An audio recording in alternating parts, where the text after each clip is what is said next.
Yes guys, what's going on? Hashtag Short here. Welcome back to another video on the channel, and here today, ladies and gents, we have got ourselves a very special custom tactics video, another installment of what's looking like it's going to be potentially another one of the most overpowered formations that we're going to start seeing coming into the game in the next couple of weeks, ladies and gentlemen. If you do enjoy the video, drop a like and subscribe to the channel. And without further ado, ladies and gents, let's jump straight into the squad screen here, where as you can see, I've got my main team on the screen here. Now, we just had one of the biggest qualifiers of the year just go by, Cup 2 of the year. Did alright in it myself, went 4-2 and then lost the game to go 4-3 on penalties, which was just very unfortunate. I was winning actually 4-2 in the 80th minute as well and bottled that. That was very unfortunate. However, in this video, ladies and gents, we're going to be focusing on a man called FTW Rodrigo, a Portuguese player who actually won the entire qualifier. Big ups to him. He actually beat Tekkz in the final. We did a little watch along of all of that on Twitch. Very good time. Make sure you follow my Twitch. The link will be in the description down below. But yeah, big shout out to Rodrigo, who won this entire qualifier playing a very different formation to what we've been seeing in the meta in the last couple of weeks. Now, obviously, guys, we've been seeing 4-1-2-1-2s. We've been seeing 4-4-2s, a lot of, 4-1-2-1-2 in brackets 2 especially is the one that we've been seeing the most. Absolutely, right? But no, this man Rodrigo has come with a different set of tactics, ladies and gents, and we're going to get right into them now and go into the formation. Now, as you guys know, my other formations, 4-1-2-1-2, brackets 2. Obviously, that's my formation that I like to use the most. 4-2-2-2, if I need to come back into a game. 4-4-2, another one. Very balanced tactics. Now, all of these guys are in my tactics video from the start of the month. So, one uploaded about 2 weeks ago or something like that. If you guys go and check that out, you can see all the details of these tactics. But in this video, guys, we're going to be looking in depth into just this one formation, and it's the 4-3-2-1. Now, trust me, guys, I really think we're going to start seeing this being used in champs in a couple weeks' time. And honestly, this man won the entire qualifier with these tactics, boys. Big shout out to Rodrigo. I'll leave a link to his Twitter in the description down below. What an absolute king of a man. And well done to him win the qualifier. Because honestly, guys, I can't explain to you how difficult it is to win that qualifier. Like, it's absolutely so hard. You have to go on the maddest streak, which clearly shows that this formation against all the top pro players in the world, including Tekkz, did absolute wonders. Beating Tekkz in the final, that's a big deal. So yeah, we're going to look into these tactics and see what's popping off here, ladies and gents. So for the defensive style, we've got balanced. Now, balance in defense is just what you want to use this year most of the time, ladies and gents. You don't want to be doing drop back because the team already does that weird thing anyway in game, where your team just drops back like deep into the box, right? Like, it's a weird glitch that goes on in this game sometimes, and that's without drop back on. So if you do actually have drop back on, you can cause yourself a wee bit of a problem, if you know what I'm saying, ladies and gentlemen. So balance for that is absolutely perfect. You just want to keep that on balance. Absolutely no worries. The width on 42 and the depth on 72 here. Now, these are quite random to me, obviously, but one thing I do know that's very important in this game, guys, is, and it has been the last few installments of FIFA, is having the depth over 70. It does like automatic offside trap, essentially. So having your depth on 70 is very good. Unsure if it still 100% does it or not, but I'm seeing a lot of people, including myself, using 70 depth on different types of formations, and it does seem to work very well, getting your defensive depth up, especially because of what I've just touched on about how your team, you don't want your team to drop back into the box, right? Because as much as that might sound good, guys, like, oh, having your team drop back into the box, like, yeah, it's great if, like, you're proper on the back burner and you want to take absolute bullets left, right, and center at your goal, but at the end of the day, one will go in the end. But the problem with it is how easy it is for someone to get the pass into their striker. So that's why you want to have your defensive depth nice and high. And into the offense, boys, we've got balance for the build-up play. Now, obviously, fast build-up was very good at one point, guys. But ever since the patch, everyone's found out that, like, balance is better for the fast build-up play. But this one, ladies and gents, now this is the key one, direct passing. Now, the direct passing is obviously what, in my other custom tactics videos, is one thing I touched on quite a lot, guys. Direct passing is one thing that a lot of pros have discovered is very good in this game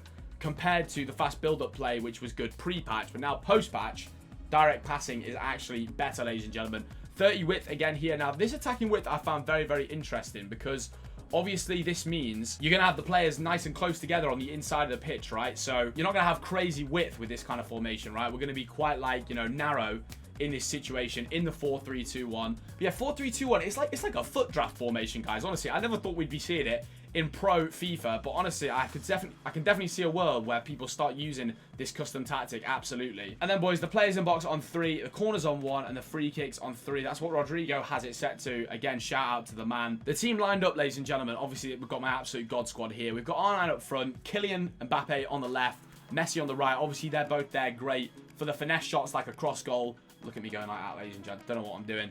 And then obviously Janola's better in midfield. Now, I obviously have 4 attackers, but Janola's better in midfield. And to be honest with you guys, I would advise if you're going to use this formation and you've got an attacking 4, like you're not 4-1-2-1-2 and have 3 centre midfielders, right? Obviously here I've got 4 attackers. You want the one with the biggest build, etc. in centre midfield. So I think Janola is the best for that job.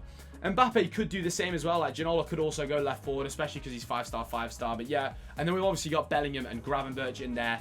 And now what we're going to see is very important here, guys, is the instructions on the players. Now, I found this very, very interesting looking at Rodrigo's tactics and seeing what he's got going on here. So, starting off with the defense, boys, we've got obviously the keeper just on balance. Absolutely, cheers for that, Al. Real helpful fella. And then obviously the centre-back's the exact same. But one thing I found really interesting, and I don't know if they were fully right on his, but I'm pretty sure they are, unless he had something changed. When I looked at his stuff, he's got stay back while attacking on the right back, right? But then he also had balanced attack on the left back, which I find very interesting. So I don't know if he's trying to attack one way up the pitch more than others, but I find that very, very interesting, ladies and gentlemen. Obviously, the right back being on a stay back, and then the left back being on balanced attack. And then as we get up the pitch, we have some interesting stuff here. So, boys, with the right centre midfielder, Gravenberch here, we've got him basically untouched other than one thing. We've got defensive position, cover center. So what I imagine this to be, similarly, along with Jude Bellingham here, and we're going to have hit the middle one on stay back while attacking, but then cover center as well. So I imagine these two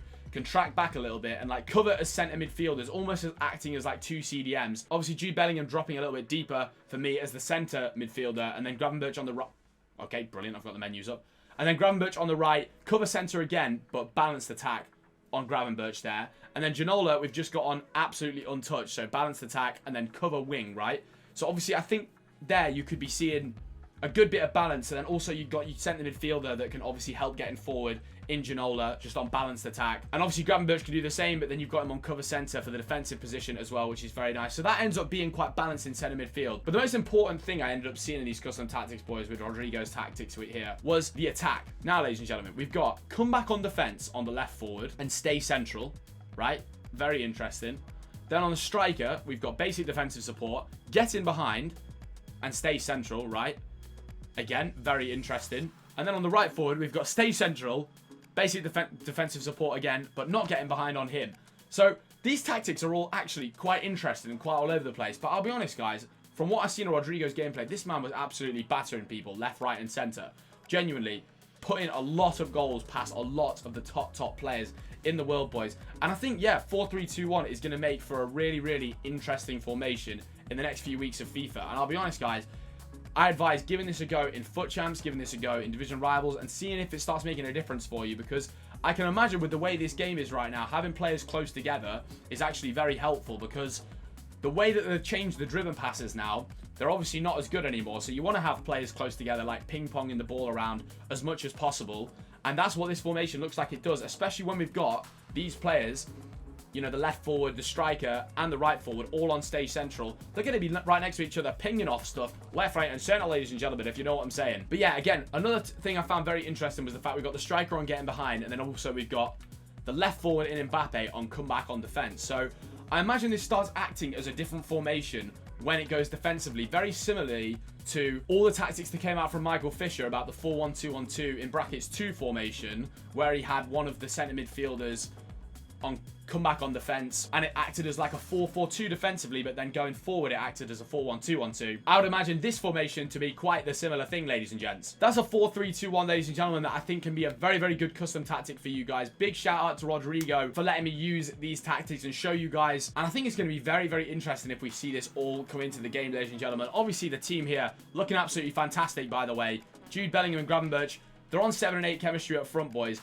And honestly, in your own team, if you need to get them into a squad, like with an icon, link them up like this. Trust me, on 7 or 8 chemistry, they play exactly the same. But yeah, guys, that'll be it for the custom tactics video. Let me know in the comments down below if you guys end up trying the 4-3-2-1, or if you've used it before and you found it good. I'm very interested to see how this all ends up panning out, because I think it could be a very good formation. I probably said that about a million times. But you know what? If the man is winning in the entire Europe West qualifier with it, against all of the best pros, having to go on a crazy, crazy record, winning game after game with it, it must mean this is going to be one of the best formations in the game, ladies and gents. But thank you very much for watching. I hope you all have a fantastic day, and I'll catch you boys all on the next one.